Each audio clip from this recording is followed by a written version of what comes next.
Olá, eu me sinto honrado em participar desse lançamento oficial da ARCAP, Associação Reformada de Cultura e Ação Política, conversando com vocês sobre uma perspectiva pactual do Estado.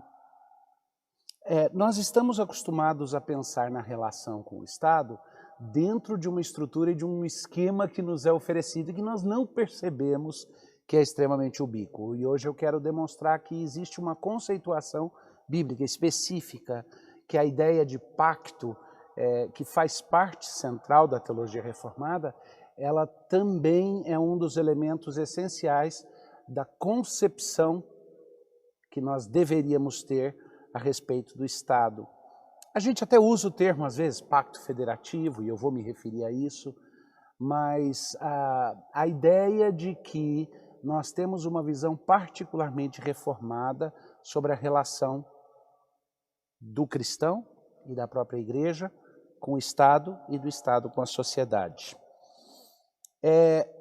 C.S. Lewis, na sua obra God in the Dock, Deus no banco dos réus, ou Deus na berlinda, ele começa falando sobre tirania, em um certo ponto do livro, já mais avançado, e ele tem uma frase ali muito marcante. Ele diz assim: de todas as tiranias, a tirania exercida para o bem das suas vítimas talvez seja a mais opressiva.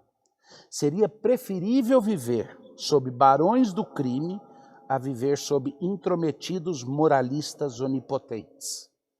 E aí quase que dá a impressão de que ele está vivendo hoje em dia com a virtude, emissão simbólica de virtude, tomando lugar da ação ou do comportamento moral e ético, um mundo de um moralismo, de um legalismo, de uma atitude extrema quanto àquilo que é considerado a fala virtuosa e o desprezo completo pelo comportamento ou pelo pensar virtuoso e a coerência entre comportamento e pensar, né? Mas ele diz assim: de todas as tiranias, aquela exercida supostamente para o bem de suas vítimas talvez seja a mais opressiva. Seria preferível viver sob barões do crime a viver sob intrometidos moralistas onipotentes. A crueldade dos barões do crime pode ficar por tempo adormecida. Sua cobiça pode, em algum ponto, ser saciada.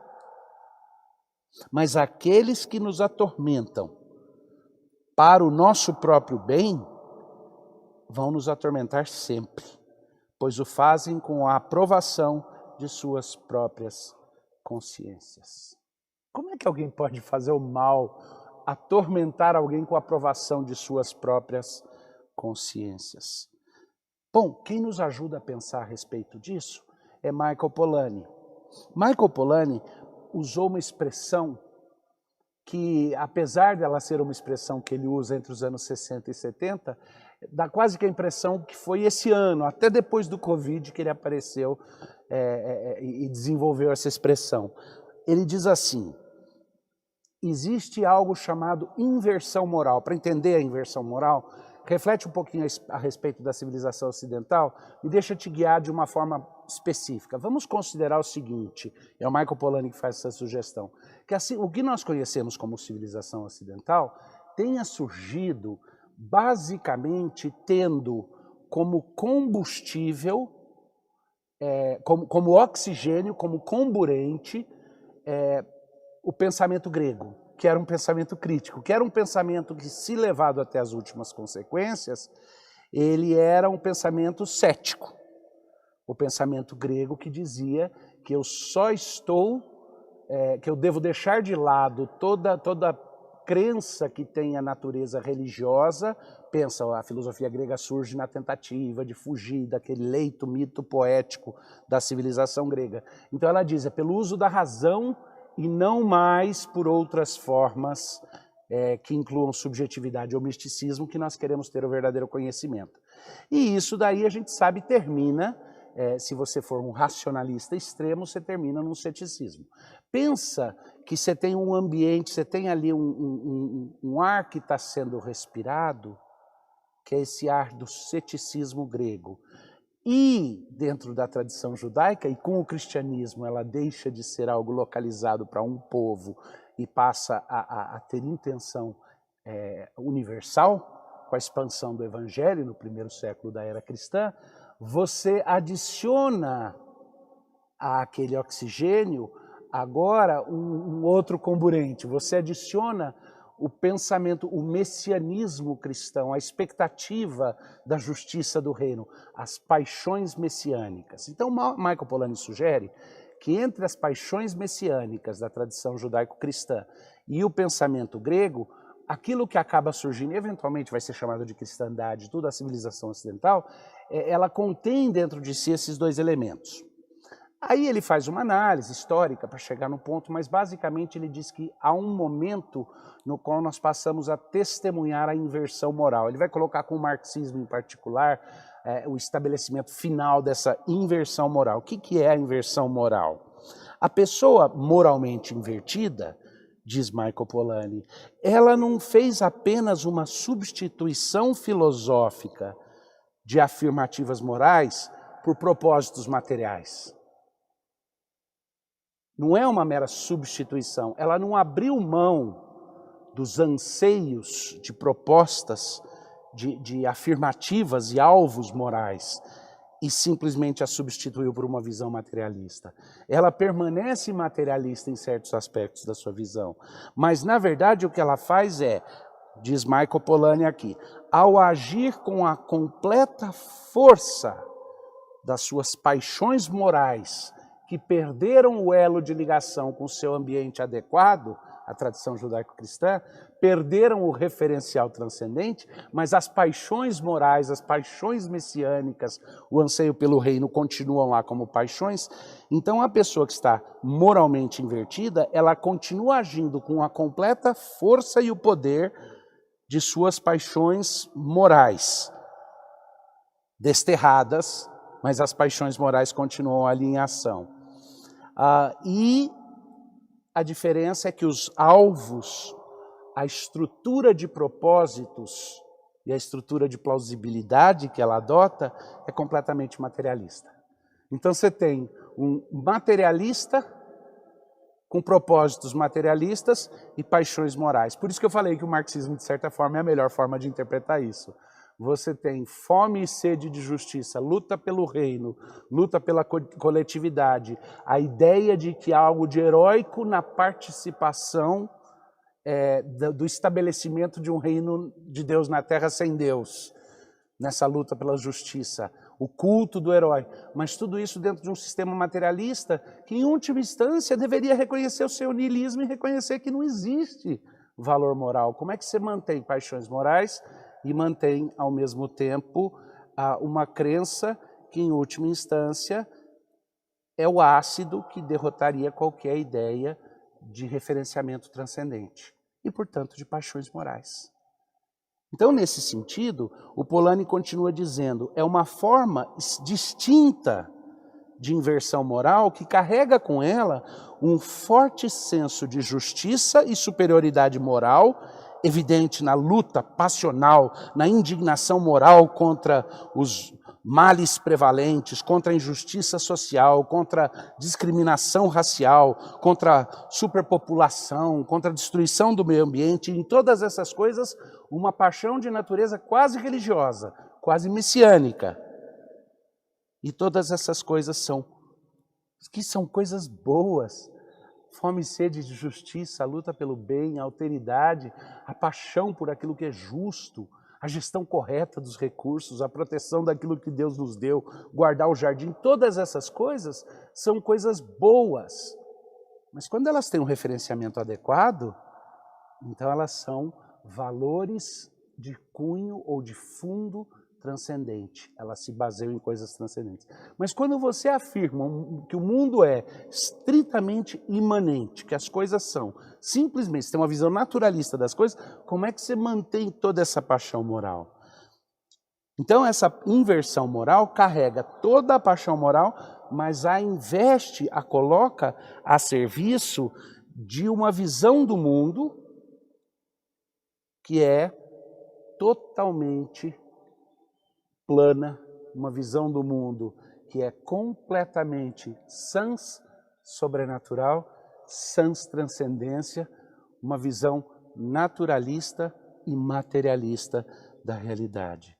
Então, de repente, você tem paixões morais que se inflamam para a melhora social, mas, ao mesmo tempo, isso é mantido com um distanciamento desconfortável de qualquer fonte objetiva, de qualquer fonte divina ou transcendente de obrigação moral, e no lugar disso, colocado em relação a uma ética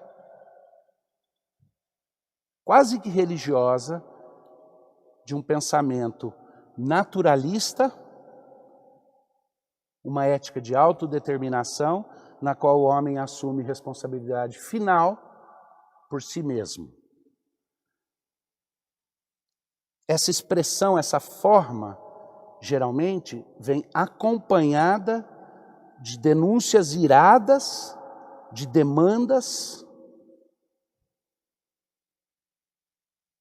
e da acusação de que todo mundo que é religioso e procura basear seu senso moral em alguma fonte transcendente é, no final das contas, hipócrita e desonesto. Mas junto com isso vem um fervor moral relacionado à honestidade daqueles que abraçam a completa suspeição do motivo de todos os outros e reduzem todas as motivações a uma luta socioeconômica.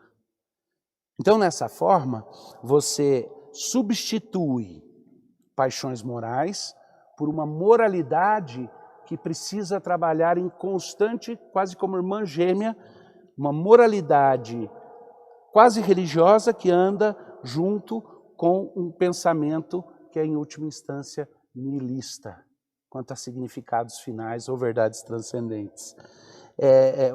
Liberada dos valores como parte explanatória do comportamento humano, sem referência a julgamentos de valor como correto e errado, verdade ou mentira, completamente à parte de motivos morais, mas movido por paixões morais. Então você tem a religião do novo ateísmo, do novo, da nova postura militante. Michael Polanyi chama isso de inversão moral. E é difícil pensar em termos da natureza do Estado quando nós vivemos num contexto no qual essa inversão moral é estabelecida e demonstrada claramente. Vamos pegar um pequeno exemplo. Você já parou para raciocinar o fato de que toda essa discussão corrente sobre a lei do abuso do poder religioso, a discussão do abuso do poder religioso por um dos membros do nosso Supremo Tribunal, não leva em conta o abuso religioso que ele está cometendo ao dizer que a religião, a religiosa, secular, é admissível dentro do Estado, mas que qualquer um que tiver uma religião que seja ostensivamente derivada de pontos de transcendência, a utilização dessa religião como base de referenciamento para qualquer visão política é um abuso do poder religioso. Então você tem uma situação na qual o moralismo de alguém que jura não ser religioso tem força de paixões morais, tem força de paixões religiosas. Bom, as citações que eu fiz aqui do Michael Polanyi é referência a ele. Se você tiver interesse em pesquisar um pouco mais, as obras principais que eu mencionei aqui seriam a Lógica da Liberdade, The Logic of Liberty, Knowing and Being, que eu creio que não tem no português, Conhecimento Pessoal e um livreto pequeno, na verdade é um caderno de uma palestra que ele fez, que chama Ciência e o Homem. Bom, deixa eu prosseguir um pouco mais, e eu quero começar mencionando o fato de que a compreensão, uma visão pactual do Estado e de suas relações, demanda que a gente considere quais são os alvos do Estado, qual é o objetivo do Estado. Há uma palestra que eu fiz alguns anos atrás que se chamava Pobres Alvos, Podres Poderes. E eu dizia que não compreender o objetivo, o propósito real do Estado era parte daquilo que fazia com que o exercício do poder se distorcesse, se deformasse e houvesse podridão no exercício do poder. O exemplo que eu dei, quando daquela palestra, é o exemplo de você ter a coruja, aquela história da coruja e da águia, na qual a coruja e a águia estão conversando e elas comem os filhotes mutuamente uma da outra e elas resolvem fazer um pacto de não agressão, não vão mais comer os filhotes. Então a coruja diz, mas como que eu identificarei os seus filhotes para a águia? A águia diz, é fácil, eu sempre faço um ninho no mais alto do penhasco, meus filhotes são assim, assim, assado, esses você não come. A coruja disse, ok. A águia falou, e como que eu vou identificar os seus filhotes? E a coruja virou e falou, é fácil, os meus filhotes são os filhotes de passarinho mais bonitos que existem. E é lógico que a águia comeu os filhotes da coruja, porque se você já viu um filhote de coruja, especialmente de bacurau, você sabe que é feio, feio a beça. Então, a não percepção, o não realismo ali causou danos muito grandes. E o não conhecimento da natureza das coisas também cria um problema sério. A história do sapo e do escorpião. O escorpião quer atravessar o rio, fala para o sapo, deixa eu subir nas suas costas para atravessar o rio. O sapo fala, de jeito nenhum, você vai me picar. O escorpião fala, mas por que eu iria fazer isso? Eu vou estar nas suas costas, se você afogar, eu afogo também. O sapo fala, ok, você me convenceu. O escorpião sobe nas costas dele, vai atravessar o rio. O escorpião pica no meio do rio. O sapo fala, mas por quê? Nós vamos morrer os dois. O escorpião falou, me perdoa, eu não consegui evitar, é a minha natureza. Pois é, não conhecer a verdadeira natureza das coisas é perigoso e pode levar a consequências horríveis. As coisas são o que elas não são, é extremamente perigoso, além de ingênuo. E o Estado precisa ser compreendido dentro dos alvos que estão estabelecidos. Em última instância, para quem crê em Deus, dentro de uma perspectiva reformada, os alvos estabelecidos pelo próprio Deus para o Estado. Nós precisamos olhar e entender, em primeiro lugar, que o Estado não existe como abstração. Nem a sociedade. A sociedade, na verdade, é um termo abstrato que nós usamos para nos referir a grupos, a um grupo ou a grupos de pessoas. E o Estado, dessa maneira, também tem a sua existência derivativa das pessoas que o compõem e não independente. E o Estado existe porque existem seres humanos. Seres humanos não existem porque existe o Estado. Então vamos começar falando sobre a natureza humana. E eu podia pegar e falar sobre a natureza humana como muitos teólogos reformados fazem. Eu podia pegar Calvino, que discute bastante o que é o homem. Ele fala que o conhecimento do homem e o conhecimento de Deus, na verdade ele fala o autoconhecimento e o conhecimento de Deus, mas ele se refere ao conhecimento do próprio ser humano. Não, são duas coisas que não podem nem, são intrinsecamente conectados, você não sabe onde um começa e onde o outro vem. Mas eu não vou citar algum teólogo que fala com detalhamento bíblico a respeito disso. Nesse ponto em particular, eu quero usar uma frase do Edmund Burke, quando ele faz reflexões sobre a Revolução na França. O Burke diz assim, não há segurança para homens honestos, salvo se crerem toda sorte de possíveis males da parte de homens maus. A natureza humana é decaída. Burke está falando especificamente dentro da sociedade, se não há um reconhecimento de que o homem é capaz de grandes coisas más, então não teremos segurança para aqueles que desejam fazer o bem. Várias vezes eu cito um poema do Gregório de Matos que eu gosto muito, no qual ele chega no final e ele fala, somos maus, somos perversos. Deus não nos fez diversos, uma só natureza, todo homem. E essa natureza, diz ele, faz com que alguns de nós sejam comensais do bem e adversos do mal, e outros adversos do bem e comensais do mal, mas todos nós temos o mal dentro de nós. É quem eu sirvo.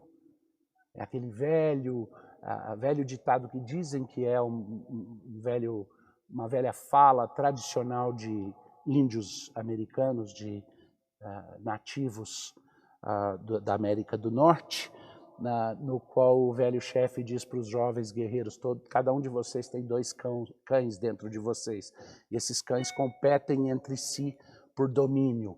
Um é o cão que quer fazer o mal, o outro é o que quer fazer o bem.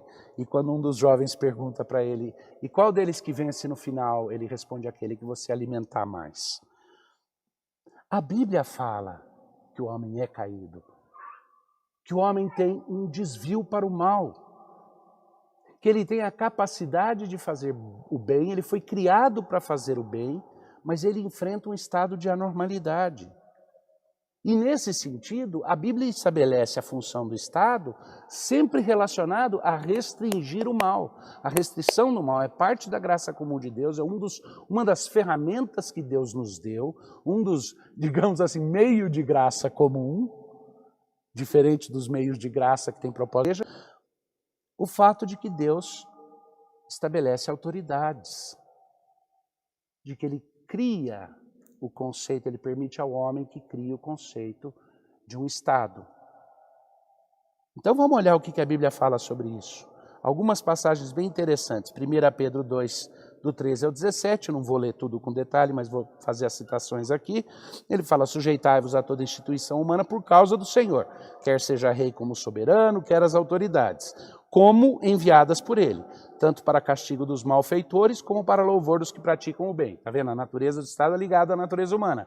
Tem a ver com encorajar os que fazem o bem, louvar os que fazem o bem e coibir aqueles que querem fazer o mal. Porque assim é a vontade de Deus, que pela prática do bem façais emudecer a ignorância dos insensatos. E aí ele fala, como livres que sois, não usando todavia a liberdade por pretexto da malícia, mas vivendo como servos de Deus, primariamente. E aí é que ele fecha dizendo, tratai todos com honra, amai os irmãos, temei a Deus e honrai o rei.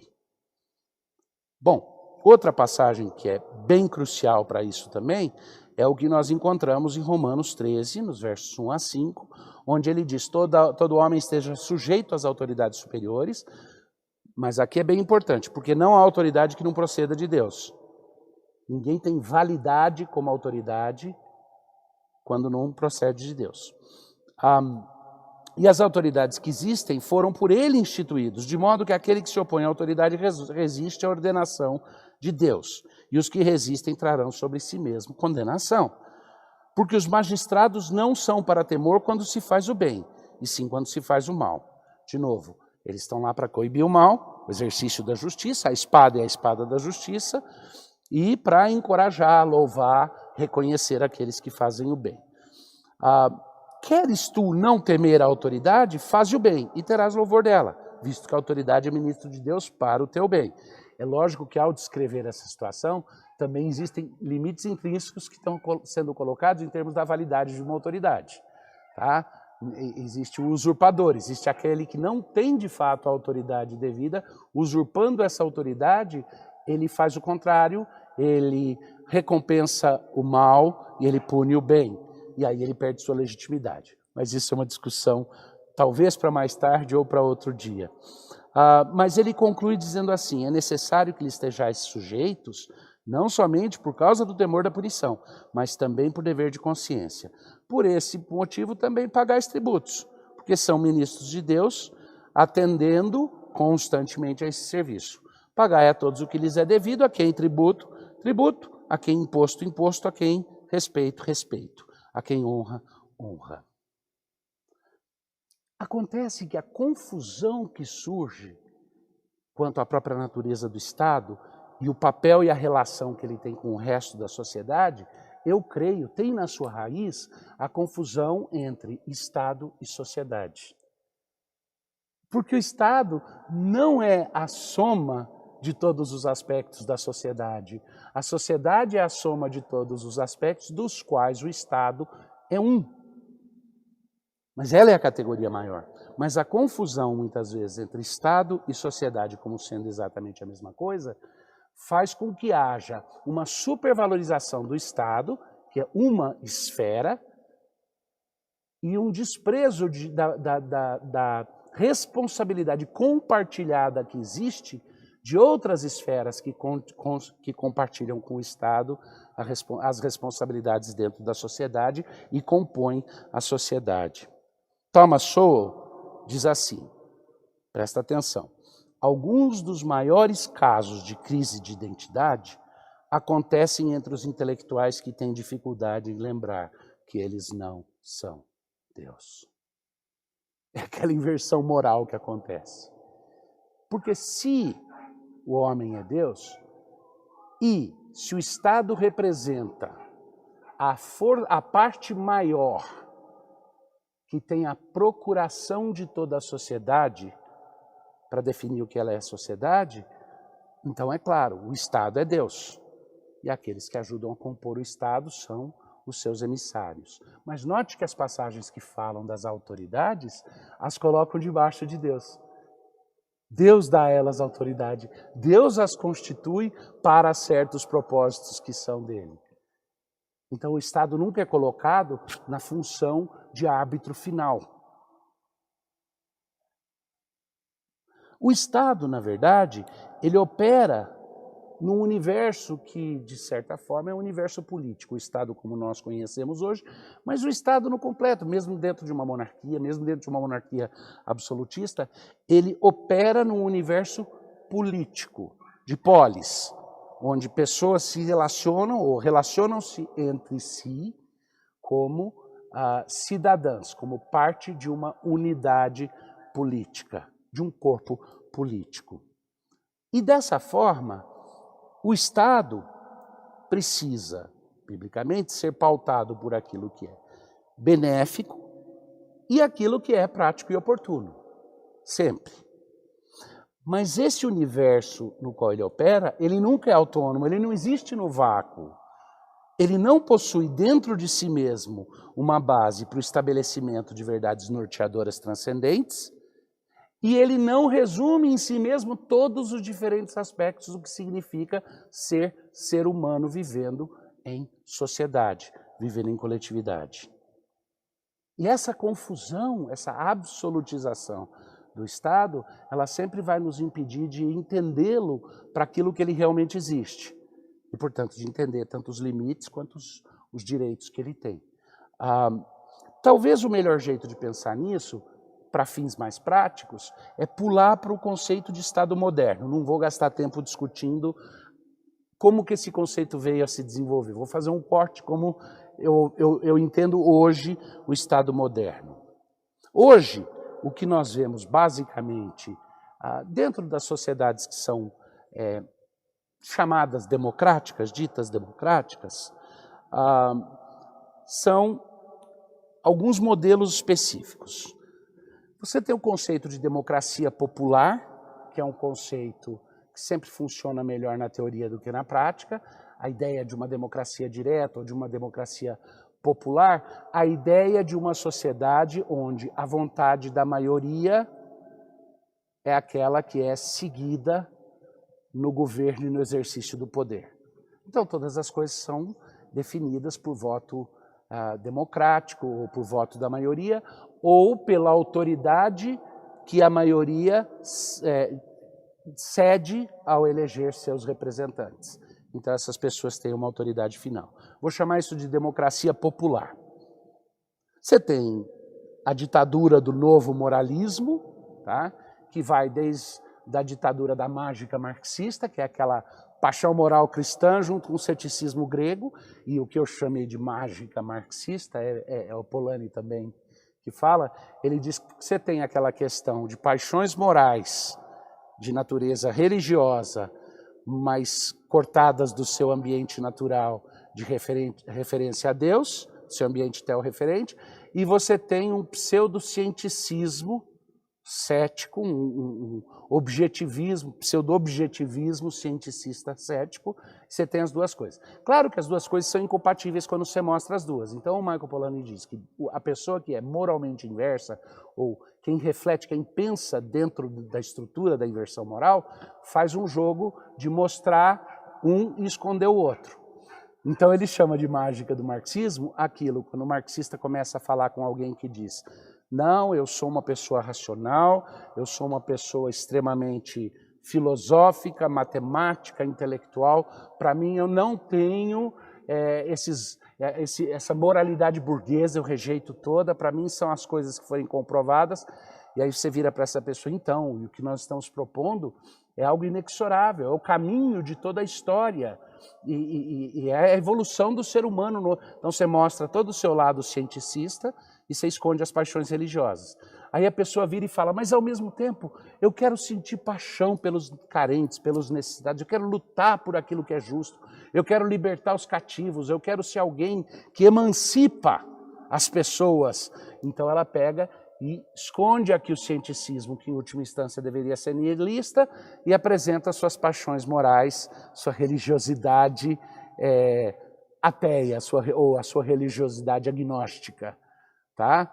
Então aí apela para as paixões morais que todos nós herdamos como parte dessa história da humanidade.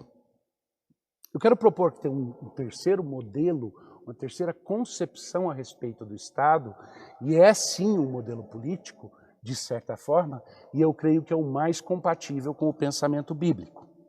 E eu vou explicar por quê. Eu vou chamar isso daí da concepção republicana constitucional. Ou seja, é o Estado exercendo o seu poder em subordinação a um rei de papel. É a substituição no período medieval, até o período medieval, até as monarquias absolutas, sempre ficou óbvio que rex lex, o rei era a lei. A pessoa que tem a autoridade, ela determina, ela tem o direito de fazer as coisas enquanto ela tiver o poder derivado do voto popular. Na democracia moderna, ou o poder derivado do direito dos deuses numa monarquia absolutista. Tá? Em todas essas situações, você tem uma antiga e uma moderna. Você está dizendo, aquele que detém a autoridade detém o poder. Tá? O pensamento protestante, o pensamento da reforma, vai propor algo diferente. Ele vai propor que, compatível com a Bíblia, é o pensamento de que lex rex, a lei é rei. A lei é um rei de papel que está acima de todos. E que o poder exercido pelas autoridades, mesmo que autoridades escolhidas para exercer esse poder pelo voto democrático na sociedade moderna, ou antigamente pela afirmativa de direito divino, ainda assim estavam subordinados a uma lei maior. Então, o bom monarca absoluto na Idade Média teria que dizer que ele era um servo da lei, e como ele dizia que era direito divino que lhe dava poder, ele tinha que dizer, eu sou um servo da lei de Deus, e eu só posso exercer o meu poder dentro dos limites que a lei de Deus estabelece e para os propósitos que a lei de Deus estabelece.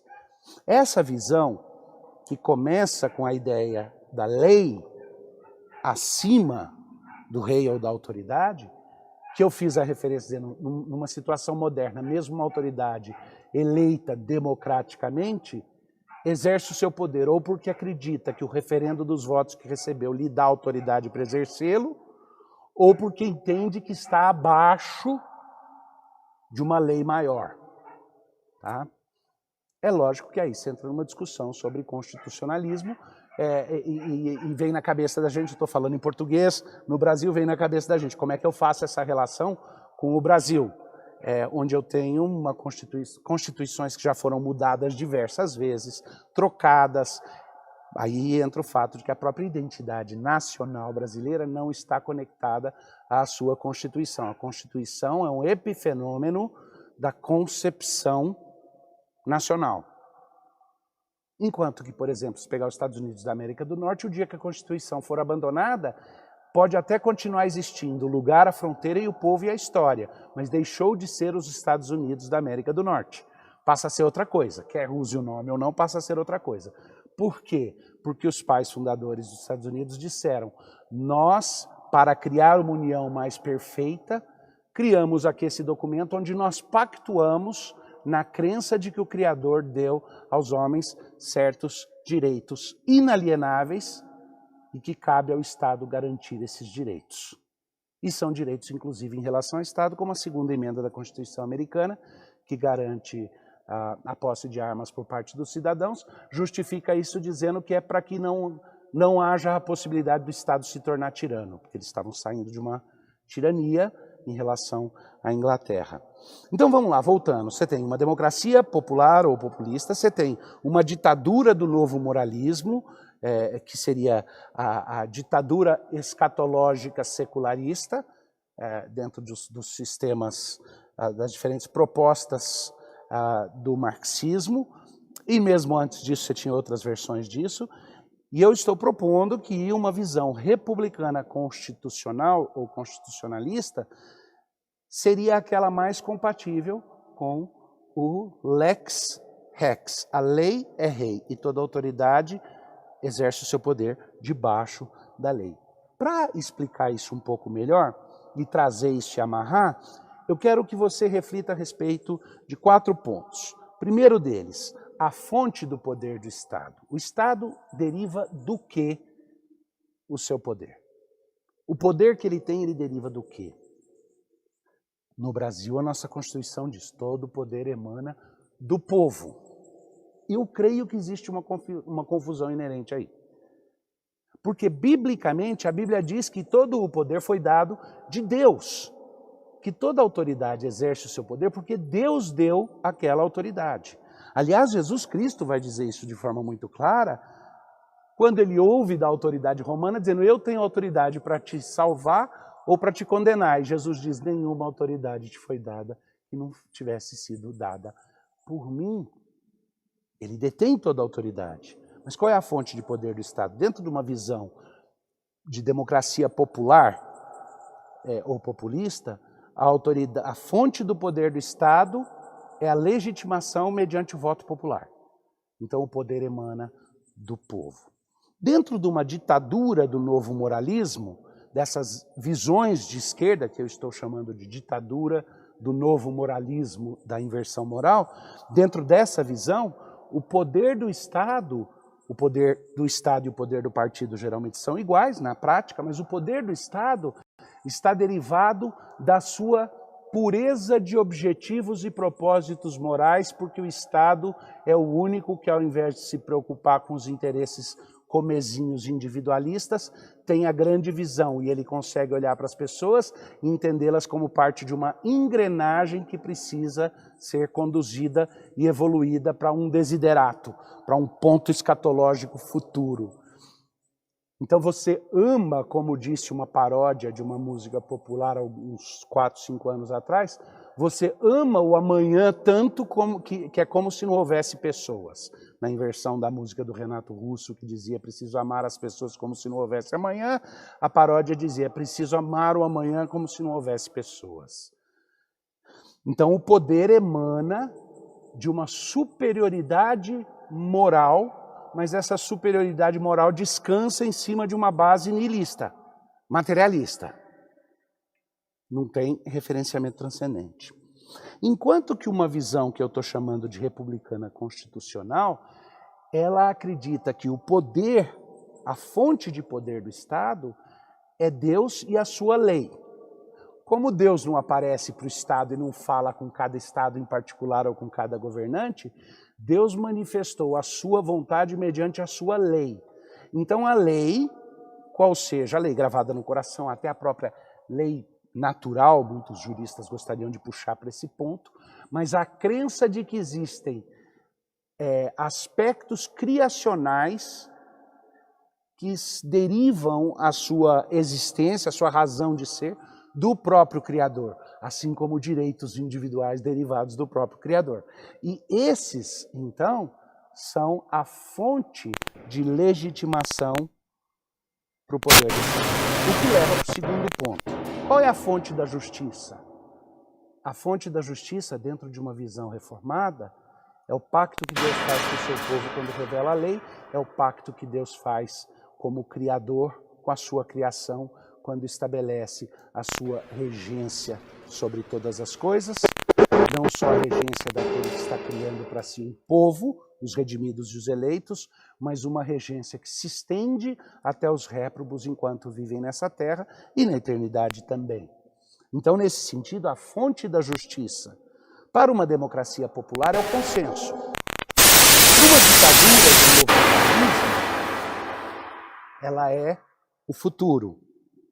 Para uma visão que eu creio ser a visão pactual, a fonte do poder, a fonte da justiça é, em última instância, um legislador, Deus, e aí, a partir dele, um processo todo de derivação a partir de princípios de justiça que apontem para o transcendente, e eles podem ir sendo desenvolvidos em cascata até chegar ao ponto mais baixo de leis específicas, de leis de aplicação e tudo isso daí. Mas a fonte da justiça continua, em última instância, num referenciamento transcendente. É lógico que aí não dá para deixar de trair a minha preferência para uma visão constitucionalista, uma visão republicana constitucional, porque aí eu creio que você pode, através do pacto fundante que você cria, procurar fazer com que esse pacto fundante, esse pacto federativo, o documento de pactuação de um grupo de pessoas dentro da sociedade, dos vários órgãos da sociedade, seja um documento que deriva as garantias que ele estabelece de uma crença em relação a algo transcendente, que seria uma constituição que estabelece os princípios. E aí você vai criar leis, ordenanças, e vai chegar até o ponto de regulamentos, mas todos eles vão, em última instância, tentar fazer referência àquilo. Fica mais fácil entender, tem lá a fonte do poder do Estado, a fonte da justiça, acabei de discutir, mas fica mais fácil entender a fonte da justiça quando você pensa no exercício do poder, que é o quarto ponto aqui. Como é exercido o poder dentro de cada visão diferente do Estado? O poder exercido dentro da ideia de uma democracia representativa popular, simples, é o seguinte: a pessoa que é eleita para legislar, legisla com poder definitivo. O poder lhe é transferido. Então, os deputados e senadores teriam procuração da sociedade por meio do voto para, de acordo com a sua consciência, legislarem da forma que acharem adequado. E o executivo teria procuração, por meio do voto popular, para fazer valer a lei e também, em situações limitadas, dependendo do tipo de pactuamento que você tem, para também decretar certas coisas necessárias ao cumprimento da lei, mas eles exerceriam o seu poder como que por procuração. E é lógico que o judiciário, então, nomeado por um dos poderes e reconhecido pelo outro, exerceria o seu poder como aquele que compararia aquilo que é feito dentro da sociedade com a lei vigente no país, feita pelo legislativo, aplicada pelo executivo e julgada, arbitrada pelo judiciário. Mas o exercício do poder dentro de uma visão da ditadura do moralismo, você não precisa nem da procuração do voto popular, você tem uma procuração da história, você tem uma procuração pela superioridade moral dos alvos supra-sociedade, porque o Estado passa a ter um poder supra-sociedade, não infra-sociedade. Então você tem a justificação dos alvos morais, e você pode usar a justificação científica, técnico-científica, você pode dizer, dentro de uma visão historicista, é inevitável, é o progresso inexorável, dentro de uma visão evolucionista, tanto biológica quanto social, você pode dizer é o próximo passo de desenvolvimento, mas de qualquer modo que se olhar, o indivíduo é sempre uma parte incômoda dessa equação, e você precisa de alvos que sejam supra-indivíduo. Tá? E aí o exercício do poder, então, é um exercício absoluto. Em nome da coletividade, não existe garantia para qualquer um que não colabore para esse benefício da sociedade em sua totalidade. Mas dentro de uma visão de lex rex, dentro de uma visão pactual, e o que eu tenho falado até agora, apesar de não estar insistindo no termo, é uma visão pactual, uma visão que parte de um pacto, onde o pacto federativo, a Constituição, ela é derivada de uma relação transcendente, de crenças transcendentes, de valores e obrigações transcendentes, e aí então há um acordo da sociedade de que ela deverá guiar as ações do Estado. Não toda a sociedade, ela guia as ações do Estado para que a sociedade tenha liberdade em outras áreas e nas outras esferas para fazer aquilo que precisa e aquilo que é certo. Então essa é a forma como o exercício do poder aconteceria dentro de uma visão pactual. Mas vale lembrar que há uma forma muito objetiva e fácil de dizer. O exercício do poder dentro de uma visão pactual, de uma visão republicana constitucionalista, ele é governo por concessão. O governo, os governantes que são escolhidos, o Estado, os governantes que vão fazer aquilo que é necessário em nome do Estado, não governam por procuração de voto popular e nem por procuração de superioridade moral. Eles governam por concessão. Aqueles que são governados concedem, ratificam, validam o exercício do poder por parte daqueles que compõem o Estado. Então o poder é exercido por concessão,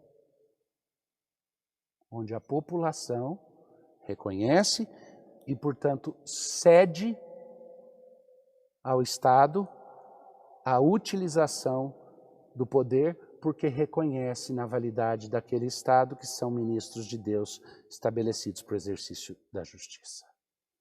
E é muito diferente você dizer o Estado exerce o seu poder porque ele tem procuração mediante o voto popular.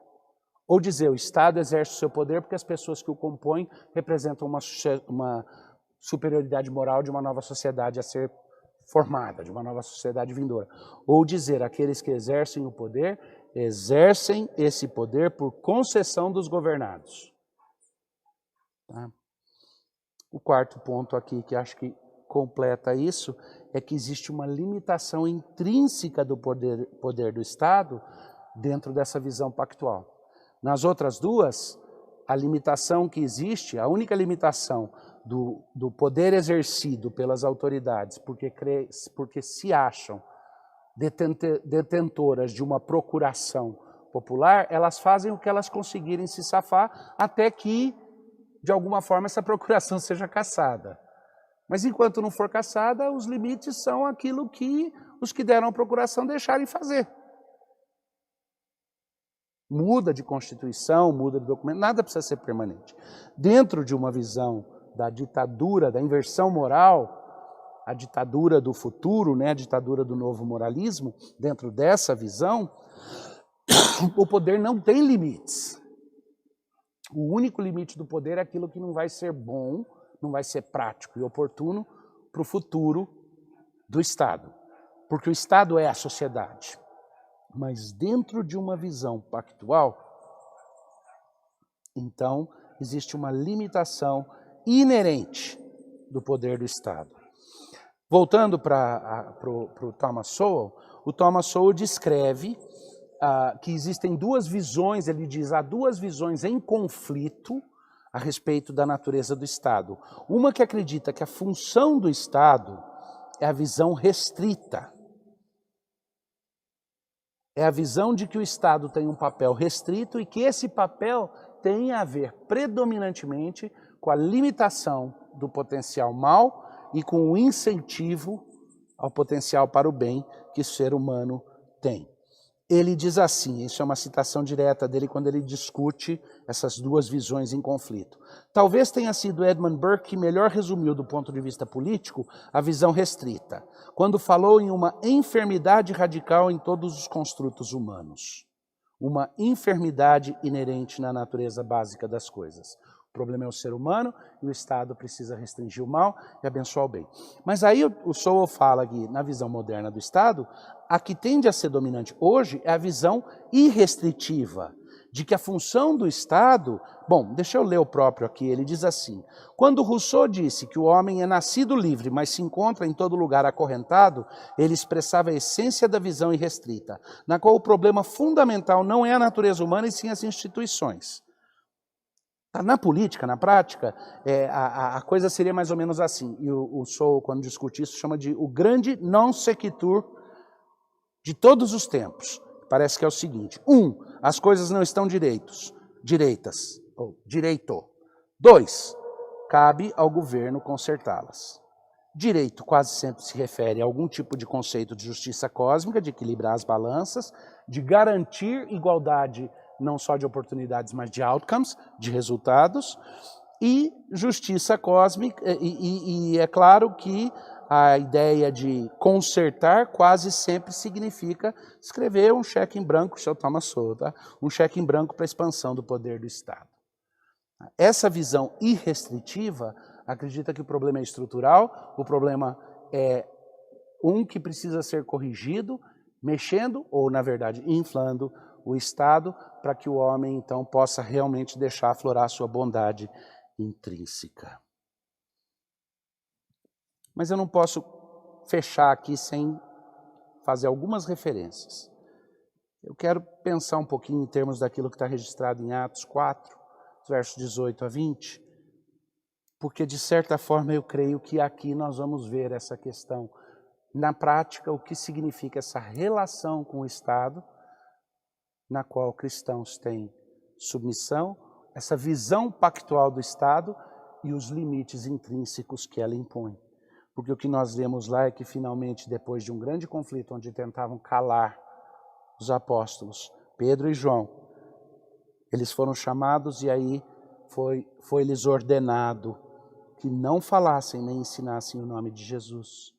Mas Pedro e João lhes responderam: julgai se é justo diante de Deus ouvir-vos, antes a vós outros do que a Deus, pois nós não podemos deixar de falar das coisas que vimos e ouvimos. Certamente aí eles estão reconhecendo uma limitação do poder das autoridades, quando as autoridades se tornam usurpadores de um poder que não lhes é devido. Mas isso é óbvio, Daniel 2:21 diz: é ele quem muda o tempo e as estações, remove reis e estabelece reis. Ele dá sabedoria aos sábios e entendimento aos inteligentes. Eu já fiz a referência aqui a João, capítulo 19, no versículo 11, mas deixa eu ler para vocês. Respondeu-lhe Jesus: nenhuma autoridade teria sobre mim se de cima não te fosse dada. Então é óbvio que quando em 1 Timóteo 2, versos 1 a 12, nós lemos: antes de tudo, pois, exorto que se use a prática de súplicas, orações e intercessões, ações de graças, em favor de todos os homens, em favor dos reis e de todos os que se acham investidos de autoridade, para que vivamos vida tranquila e mansa, com toda a piedade e respeito. Algumas palavras-chave aqui: investidos de autoridade. Investidos por quem? De Deus, porque Ele constitui. E Ele o faz para um propósito. Nós oramos e pedimos, rogamos a Deus por esses que se acham investidos de autoridade, para que ao cumprir o seu dever, nós experimentemos vida tranquila e mansa, com piedade e respeito. É esse o propósito. É lógico que, de certa forma, é uma tentativa de simplesmente arranhar o comecinho do assunto. Mas se você se animou, eu peço que você observe, fique atento, porque o propósito todo da Associação Reformada de Cultura e Ação Política, da ARCAP, vai ser exatamente desenvolver esse tipo de coisa. Lembrando que a gente não vem com palavras definitivas ou finais. Tudo que eu disse aqui é no máximo de caráter penúltimo, porque Deus é verdadeiro, tudo que é nosso já passou pela consciência, é passível de falsificação. Mas temos na palavra de Deus uma revelação firme e forte. E o Senhor Deus do pacto vai nos proteger e guiar. E que Ele abençoe muito vocês. Obrigado.